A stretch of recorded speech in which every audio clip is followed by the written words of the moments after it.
The phone rang once a year, always on the same day, at the same time, at 6:47 p.m., every January 13th, and it always rang only once.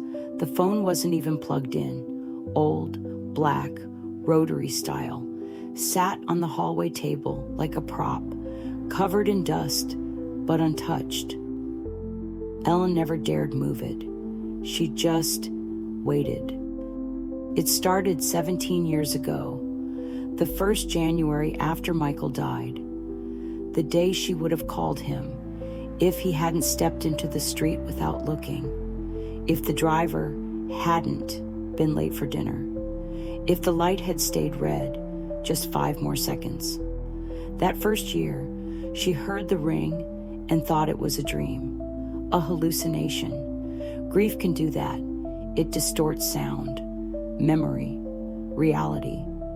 But the second year, it rang again. Same time, same day, same lonely chime that echoed through the house like a question. She answered it once, year 3, her hand shaking as she lifted the heavy receiver. No sound, no static, no voice, just air, heavy, still. After that, she never tried again, not because she was afraid, but because, deep down, she didn't want to hear silence a second time. The phone just became part of her life, a ghost that kept its appointment, a ritual that belonged to no one. Every January 13th, she'd turn off the TV, make tea, sit in the hallway chair at 6:45, and wait. Sometimes she dressed up, like she was meeting someone. Other years, she wore his sweater, still smelled faintly like him, somehow. Friends asked why she never moved, why she stayed in that house. She just smiled, said it felt honest. Whatever that meant, the world changed. New phones came and went. But that one, the black rotary, never moved. Until this year, the 17th. She was older now, slower, fingertips more fragile, eyes softer.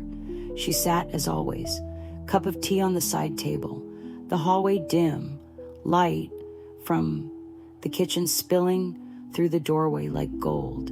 And at 6:47, the phone rang. Once, just once, but this time she picked it up, hand steady, heart not racing, just quiet. And this time, there was a voice. It wasn't his voice, not exactly, not like she remembered.